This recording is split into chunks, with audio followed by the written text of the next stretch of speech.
only started.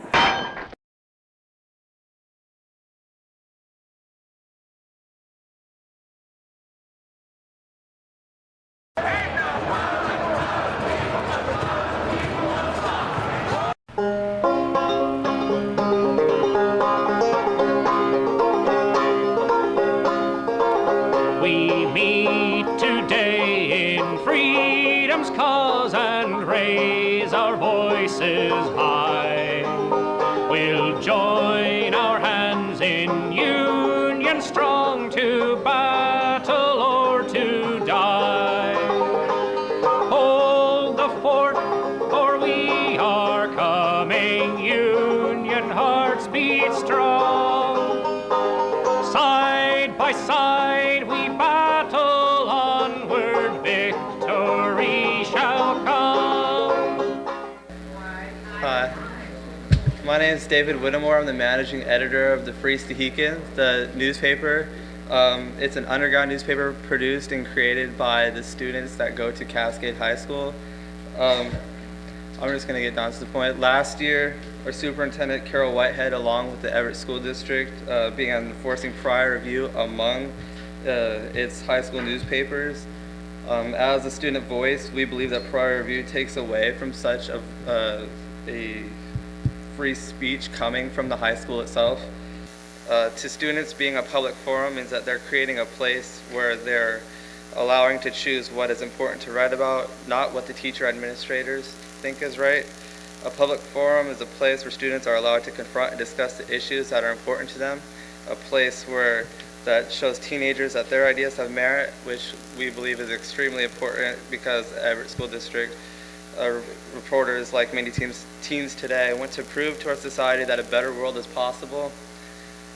Even if our words aren't the answers to someone else's questions, after the school board decided to uphold Principal Catherine Matthews' decisions and Superintendent Carol Whitehead's decision to withhold funds from student publications until they removed the words public forum from their masthead, and after the school board allowed an administrator prior review of their papers, the editors-in-chief of the Kodak, Claire Lewinberg and Sarah Eccleston, as well as the editor-in-chief of the Stehekin, Amanda Franke, have decided to take the school district to federal court with a date set from May 29, 2007. Throughout all 4 years of high school, students are taught in their history classes to respect those who have stood up for their rights. Rosa Parks, Mahatma Gandhi, Martin Luther King Jr., and Cesar Chavez are upheld as heroes. So student journalists reason the faculty of the Everett School District should not be disappointed by their students or look down on those who have resisted prior review, but they should be proud. And thanks to the democratic standards taught in schools today, students have taken their history lessons to heart and have embedded them in their own principles and into the pages of the Free Stehekin, which you should get because it's a cool newspaper in the back. Historian David Dogard, he is the director of the Northwest Room here in the library. He's going to give you a little brief rundown of the Everett Massacre itself and what it relates to the Free Stehekin newspaper. So. Thank you. Could we catch the lights back there? The shingleweavers, who had a good, strong union in Everett, had mixed results bartering with the mill owners, but in most cases they did a good job of representing the guys who risked their hands and arms and lungs in those mills every day. You have to realize that one of the reasons the shingleweavers were such an effective union in Everett and in the early days was that they were highly motivated. Here you see machines made by the Sumner Iron Works in Everett lined up inside an Everett shingle mill. These are upright shingle machines that you actually use to clip the shingles from the blocks that come up from downstairs. This machine, these machines have no guards on them. Not unusual that somebody be working on one of these machines for a while and eventually is going to make a mistake. The sad joke that existed well into the middle of the 20th century was that you could identify a shingle weaver because sooner or later he was going to make a mistake and he'd wind up missing fingers or hands. It made them militant. They were well organized and well represented, and they, 1st of May, entered into a strike in 1916. 1916, Donald McRae, the county sheriff, was cruising into the last year of his second term. universally respected as a lawman who was fair. As a matter of fact, an African-American prisoner who'd been held in the Snohomish County Jail complimented Don McCrae in a letter telling him that he was treated like a real human being. He was treated by a sheriff who was a civilized man, and he had never really encountered that. That McCrae impressed everybody with his even-handedness as a law enforcement official in Snohomish County. But in 1916, the shingleweavers ran directly into the political ambitions of Roland H. Hartley. Mr. Hartley had been the mayor of the city of Everett. He ran the mill that was arguably the biggest shingle mill in Everett at the time, and he was running for the Republican gubernatorial nomination in 1916. He needed to show that in his own hometown, he could maintain the open shop policy that he was preaching to the voters. Therefore, the handshake agreement that the local shingleweavers had made was not honored. They went on strike the 1st of May of 1916, and they got themselves locked out and shut down. Within a couple of months, it was apparent that they were not going to win this particular strike. The IWW began to arrive in Everett because they saw the failure of that strike, and their argument was that your process of bargaining with the master class is not going to succeed. That what you need to do, and this is where the Wobblies really ran afoul with people like Roland Hartley, is take over the means of production and run the mills yourself. The Wobblies were present in Everett from a date not too long after they were first organized in Chicago back in 1905. But you need to understand that they were not the people that were in the Central Labor Council offices down at the Labor Temple. The Wobblies were here to point out the failure of the trade union system in collectively bargaining for the rights of men in the mills. Now, the place that they could argue this was on the corner of Hewitt and Wetmore. Here you see the old commercial hotel, the Capitol Saloon. As you can see in this picture, large crowds of working men accumulated there. This had been traditionally the spot where anybody could speak up until 1913, when that ordinance was passed, and which had been selectively enforced since. The city then turned to Donald McCrae to enforce the ordinance against the IWW. The city police in Everett, quite frankly, didn't want the political fallout from having to wage war on street speakers in the middle of the central business district. They let Donald McCrae step in, and at first McCrae enforced the law against the IWW by pulling them down from their soapboxes and running them over to the jail, which was over on Rockefeller and Pacific. Down on the waterfront at Neil Jameson's mill, he decided that he was going to parade his scab laborers up to Colby Avenue and give them a free night at the show at the Everett Theater. The Everett Theater had a fellow by the name of Alexander, the Man Who Knows. He was a mind reader who was supposed to be able to predict the future. Actually, he was also a magician.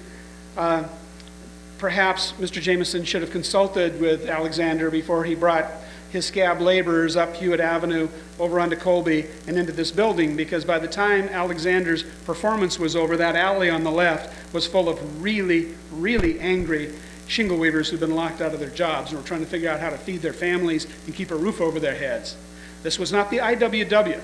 This was the local shingle weavers union who'd had scabs thrown in their face by a local mill owner. When the scabs came back out of the theater, the people in the alley fell upon them.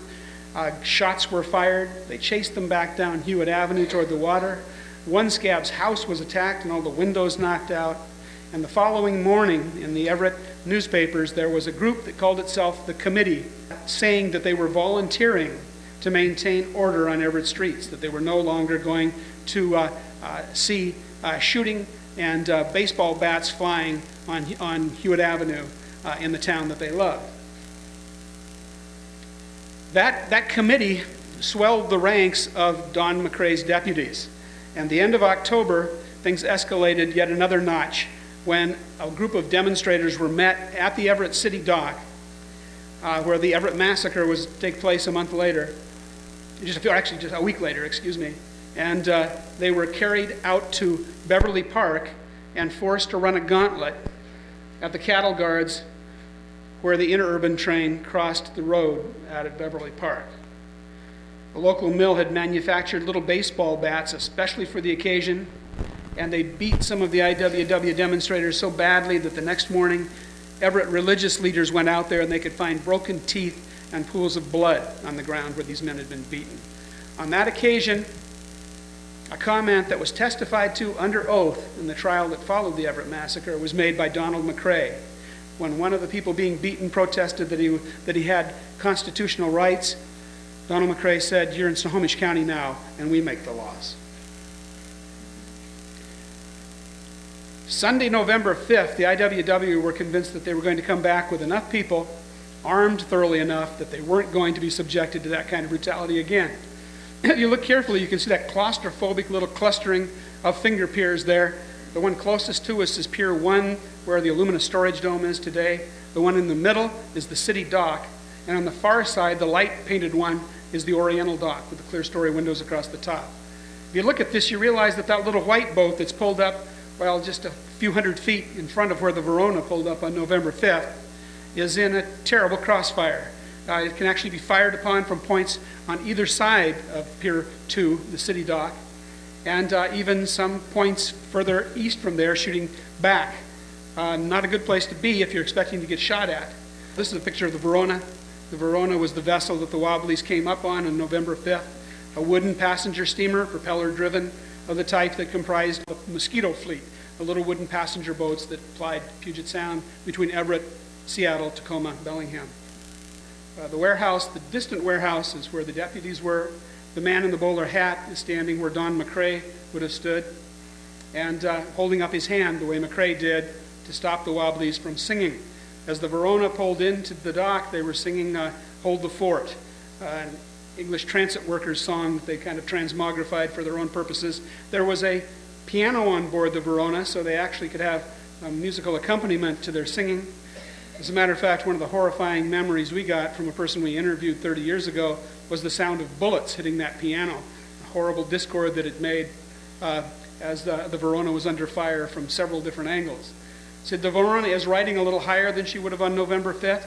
Probably the men standing, crowding that forward rail there would have been not looking McCrae in the eye, but actually looking somewhere about his midriff because the boat was weighed down with several hundred passengers. Another photograph taken shows the Verona in that same spot, and again here she's riding closer to the way she would have been in the water with the tidal conditions of Sunday, November 5th, 1916. Side view in the distance, you can see the coal bunkers where riflemen fired on the Verona. That turned out to be extremely important because when this matter eventually found its way into court, as you can see, the deadly possibility of a crossfire, of friendly fire, raking across the Verona and hitting the men who were standing on the dock. As a matter of fact, the citizen deputies who were on the dock space between the outer warehouse and the waiting room area were exposed to fire, perhaps even more than the IWW on the boat. That Verona was secured only by a bow line, and she drifted out so that, in fact, the men on the coal bunkers were firing almost directly at her stern, which presented a very narrow target, and shots that missed, of course, would go right on past into the warehouse, into the dock, between the warehouses.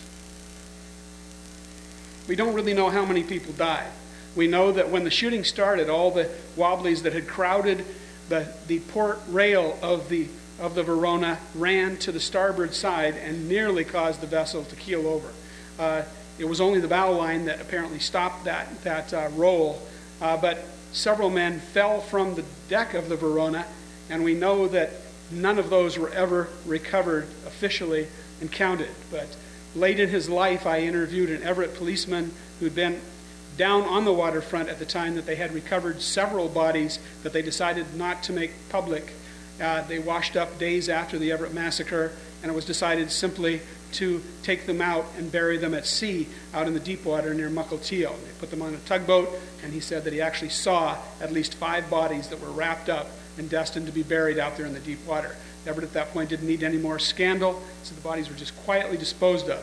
The Wobblies said that a number of the membership cards that had been collected when everybody was boarding the vessel were never picked up, and they suspected that those membership cards were the people that fell overboard and were shot to death in the water by fire from the coal bunkers on Pier 1 and also from the dock area near the city dock and in the eastern warehouse. To tell you the truth, we do not know who fired the first shot. I think anybody who spends any time thinking about this realizes that in the case where men are standing exposed to fire that probably neither side expected to actually wind up getting shot at. and that whoever it was that pulled off that shot was responsible for the deaths of people on his own side. As it turned out, McCrae was wounded. Joe Irving, one of his sidekicks, was wounded in the legs. A number of people were seriously wounded on the dock. Only 2 of them actually died. The Wobblies immediately after the Everett Massacre began a campaign that was probably the high point of Wobbly propaganda art, as they were very gifted at writing songs to speak of their cause. And here you see the plaster casts of the 5 IWW on the Verona whose bodies were recovered. 3 of them were buried in Mount Pleasant Cemetery on Queen Anne Hill. The other 2 were shipped back to heartbroken families elsewhere in the United States. In one case, Abraham Rabinowitz's little sister, who was only 14, picked up his body, which has been shipped back in a box to New York. Charles Ashley, the English poet, delivered a very eloquent eulogy at Mount Pleasant Cemetery for the 3 IWW who were interred up there. As I mentioned, the Wobblies had poetry, they had music, they had artists. They did a very eloquent job of expressing their viewpoint. Phrases like "an injury to one is an injury to all" are things that I'm sure we all can embrace. They're holding a poster there that was one of the beautiful memorial artworks that was produced after the Everett Massacre, done by an artist by the name of M. Pass. It exhorts you to remember your dead. It was the names of the dead, and confers immortality upon them. The faces up above, the faces of the 5 martyrs from November 5th, faces inside poppies, inside flowers. And the heartbroken workers marching across a stormy-looking sky. Sometimes they weren't quite so elegant. This is a cartoon attacking Everett. Everett there is characterized as a blood-stained dowager. The title of this poem, of this cartoon, was "Primp and Prine, you can't efface the bloody stain." And you can see there industrialists encouraging the dowager that now she's in line for some really wonderful industries because she's shown her murderous proclivities and will enjoy nothing but success. In the upper right-hand corner, the graves of the dead from November 5th. And 74 IWW were arrested upon their return to Seattle. Actually, all of them were, but then they held 74 and decided to charge them with murder. There was a change of venue. Obviously, that made good sense to move it somewhere other than Snohomish County so they could get a fair trial. Moved it down to King County, and for some reason decided to prosecute them one by one by one.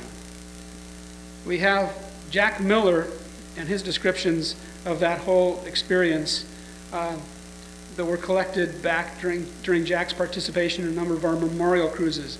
Jack was on the Verona on November 5th.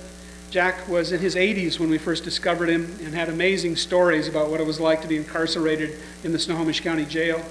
Jack was one of the people who sang a very amusing song about Don McCrae to anger him, wishing him every possible evil, and they'd all sing it until he was nearly crazy from it.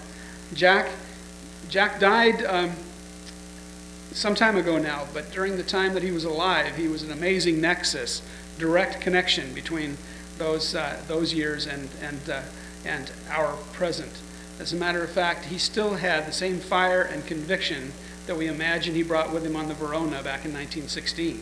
He and his wife were active in civil rights, women's rights, and he could deliver a stump speech that would electrify you. And he always wore his red vest and his little IWW pin right up to the very end. He lived well past 90 years of age. And you know, right up to the last time I saw him, shortly before his death, that fire, that conviction was still in his face. The guy they decided to prosecute wasn't innocent-looking Jack Miller. It was this fellow here. This is Tom Tracy. And Tom Tracy was probably, we figure he was picked because he was the meanest-looking guy in the bunch. But by the time the defense committee got through with him, he looked like he might be an insurance salesman. He had a nice suit, good haircut, none of the stubble. He cleaned up his act. It's not absolutely certain that he needed to, because his defense attorney was a brilliant individual who made a legend of himself. George Vanderveer was known as the Council for the Damned, and he destroyed his own life defending the IWW. But you know, in the early months of 1917, he also lifted the IWW up to a position that they were not to enjoy again. He defended Tom Tracy so successfully that by the end of the trial, there was serious doubt as to whether the IWW had killed anybody at all. He was devastating with hostile witnesses, and the transcripts of the trial been made into a very successful play. A dramatization by a local attorney was put on by the Renton Civic Theater a few years ago. A wonderful play about the trial that followed the Everett Massacre. Vanderveer was brilliant, and he was indefatigable in terms of fighting for the rights of the people that he saw as being the unjustly downtrodden. And McRae, almost all the things that the Wobblies were wishing on Don McRae in that nasty song they used to sing at the county jail came true. Don McRae was hounded, his animals and livestock were killed, he was chased out of Snohomish County, eventually wound up, and a modern publicist who sort of told him this was a bad move in terms of posterity. He accepted a job in Olympia when Roland Hartley became governor of the state of Washington. That made him look like a complete sellout. He lived on a big farm outside of Olympia down at Lacey, where he entertained politicians and raised livestock, and was known to drink to excess, something that the Wobblies accused him of in a memorable little volume called The Everett Massacre by Walker C. Smith. The pressure built up on Don and his wife, and eventually his wife, Donna, died of a self-inflicted gunshot wound, and he was completely alone. And then he disappears. We have no idea where he went from Lacey. People who were friends of his, nearly family, lost track of him after that. And it's all too mysterious. But for all intents and purposes, Don McRae's life was pretty effectively destroyed. The Wobblies, the United States government hounded the IWW out of existence. The Wobbly movement was, for all intents and purposes, destroyed just about the time that Don McRae was probably playing out the last of his tragic, conflicted life. And of course, World War I began for America almost immediately after the verdict in the Tracy trial came down. Just about the time the Wobblies were celebrating the fact that their 74 comrades had all been released. Only Tracy was ever actually brought to trial. The others were exonerated, released when he was acquitted. And of course, by the time the First World War was over, the industrial situation in the Pacific Northwest had changed a lot. And in the next decade after that, even more. The result, a lot of time came back to the IWW, because when we talked to old-timers 30 years ago, guys that had been young kids practically, punking whistle in the logging camps around Snohomish County, they all believed that the Wobblies had died for them. They believed that what happened in Everett had resulted in the cleaning up of the woods, the cleaning up of the mills. You know, historians will argue about that, about what the real impact of the IWW was. But you know, we talked to an awful lot of people who believed that the Wobblies died for them, and that there was a direct causal relationship between that martyrdom back in 1916. Those legendary martyrs have endured, I think, right up to the people that we've lost just in the last few years who were turning 90-something. And were the people that remembered how powerful the sacrifice of a human life can be when it's in the context of social and economic justice. Well,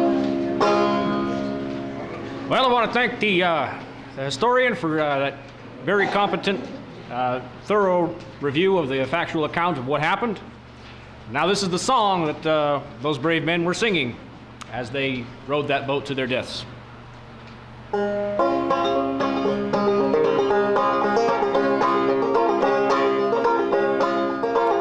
We meet today in freedom's cause and raise our voices high.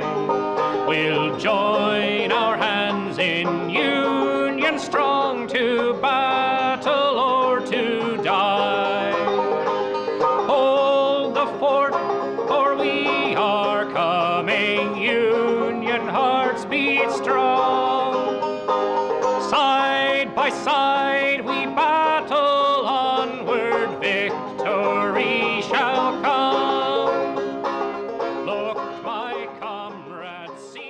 The Free Stehekin is a monthly newspaper. Then we have co-editor-in-chief Saku Almansari here with a list of angels that helped us make this newspaper what it is today.